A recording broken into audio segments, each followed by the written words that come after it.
તો એ જગદીશભાઈ રાષ્ટ્રીય સ્વયંસેવક સંઘને 100 વર્ષ પૂરા થયા છે. એ નિમિત્તે આપણે એક ઘર ઘર અભિયાન ચલાવીએ છીએ. એમાં 5 મુદ્દાઓ છે. પંચ પરિવર્તન એટલે એ આપણે એક સમાજને એક સંદેશો આપવા નીકળ્યા છીએ. એમાં પહેલો મુદ્દો છે સામાજિક સમરસતા.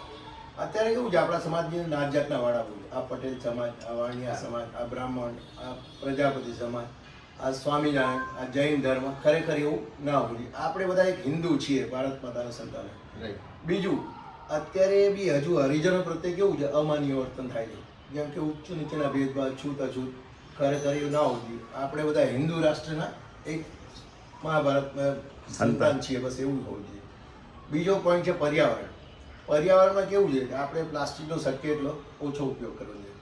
શાકભાજી લેવા જતા હોય તો આપણી ઘરની થેલી લઈને જઈએ. બીજું, આરોનું પાણીનો બચાવ કરવો જોઈએ. જેમ કે આરોનું પાણી હોય તો એ બી આપણે યુઝ લઈ લેવું જોઈએ. કોઈ બી વાસણ ધોવા કે ગમે તે કામમાં યુઝ લેવું જોઈએ.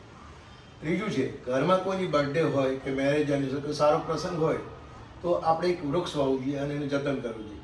જેથી ભવિષ્યમાં આપણે રસ્તે જતા હોય અને બાળક જોવે કે આ દાદાએ વાવ્યું છે ત્યાં, તો એને બી એટલો આનંદ થશે, આપણને બી આનંદ થશે અને દેશમાં એક હરિયાળી ક્રાંતિ આવશે, પ્રકૃતિનું એ થશે. ચોથો પોઈન્ટ એવું છે કે રાસાયણિક ખાતરો ના વાપરવા જોઈએ, કુદરતી ખાતરોનો ઉપયોગ કરવો જોઈએ. ત્રીજો પોઈન્ટ છે કુટુંબ પ્રબોધન. કુટુંબ પ્રબોધનમાં કેવું છે, અત્યારે તમે જોબ કરતા હો, બરાબર, એટલે તમે જોબ જતા હોય, ભાભી કામ કરતા હોય તો એકબીજા સાથે ટાઈમ હોતો નથી. તો આ ટાઈમે શું કરવું જોઈએ, રાત્રિ ભોજન છે ને બધાએ અવશ્ય સાથે લેવું જોઈએ. ભોજન કરતી વખતે મોબાઈલ સ્વિચ ઓફ કરી દેવું જોઈએ. ઘણી વખત શું થાય છે કે સ્વિચ ઓફ કરી દેવા, જ્યારે સાથે બધા બેઠા હોય ત્યારે મોબાઈલ સ્વિચ ઓફ કરી દેવા.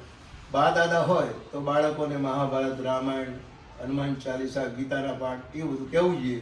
અને અઠવાડિયામાં એક દિવસ એને ધાર્મિક સ્થળે લઈ જવા અથવા મંદિર લઈ જવું જોઈએ, જેથી એને આપણી સંસ્કૃતિ, આપણા ભગવાન કયા છે એને ખબર પડે. અત્યારનો ટાઈમ કેવો છે ખબર છે, આપણે પપ્પા બી મોબાઈલ જોતા હોય, મમ્મી બી મોબાઈલ જોતે, દીકરો બી મોબાઈલ જોતા, એટલે આપણે એકબીજા સાથે ઇન્ટરેક્શન નથી રહેતું. ઘણી વખત બાળક શું કરે છે એ આપણને નથી કરતું, બાળક શું કરે, પપ્પા શું કરે એને નથી કરતું. એટલે બાળકો છે ને ખોટા રવાડે ચડી જાય. ખોટા રવાડે મીન્સ સટ્ટો બી રમતા હોય, મોબાઈલમાં ઘણી વખત સુસાઇડ કરવાનો પ્રયત્ન બી થતો હોય છે. બાળકને ઘણી વખત તમારે પૂછવું હોય પણ એ પૂછી નથી, અને તમે બી બાળકને પૂછવું હોય તો પૂછી નથી શકતા. એટલે આ ટાઈમ કેવો છે કે રાત્રિ ભોજન લેતી વખતે આ એક મંગલ સંવાદ થવો જોઈએ. એમાં ભક્તિ ગીત હોય કે આપણે જે બી ભજન કીર્તન કરવું જોઈએ. એક આ એક મુદ્દો છે.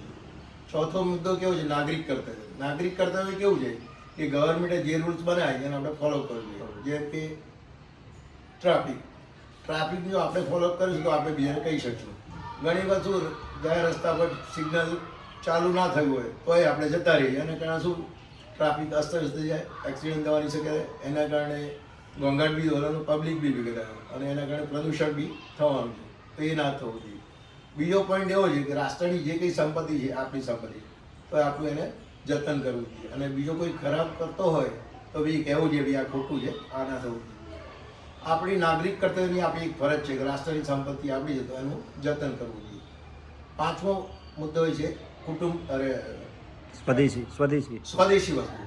હંમેશા સ્વદેશી વસ્તુ વાપરવાનો આગ્રહ છે. અત્યારનો કેવો ક્રેઝ છે આપણે, બરોબર, દીકરાઓ હોય તો ભાઈ એમેઝોન, ફ્લિપકાર્ટ કે બ્લિંકિટ એમાંથી ઓર્ડર આપી એને બ્રાન્ડેડ વસ્તુ તો મળે છે નો ડાઉટ, પણ આપણને એ ખબર નથી કે એના કારણે આપણા દેશને કેટલું નુકસાન થાય. કારણ કે કરન્સી બધી ફોરેનમાં જાય છે, બરાબર, એના કારણે આપણો આર્થિક દ્રષ્ટિએ જે આપણો દેશ મજબૂત થવો જોઈએ એ થતો નથી.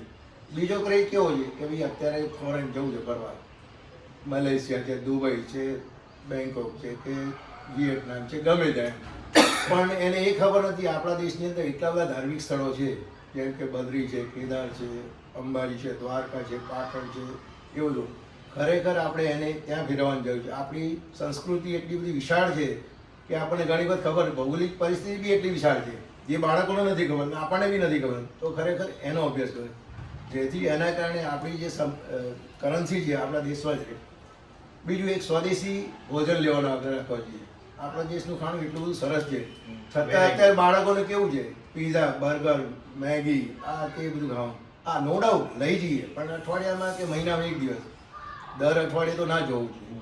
એટલે આ બી આગ્રહ છે. આ 5 મુદ્દાઓ લઈને આપણે ઘર ઘર નીકળ્યા છીએ તો એનું આપણે પાલન કરવું જોઈએ, જેથી રાષ્ટ્ર કંઈક સારી જગ્યાએ. અને હવે તમે જુઓ છો કે વિદર્ભીઓ આપણા ઉપર રાહ જ જોઈ રહ્યા છે. 10 વર્ષ પછી આપણી પરિસ્થિતિ કેવી છે એ તો આપણને નથી ખબર.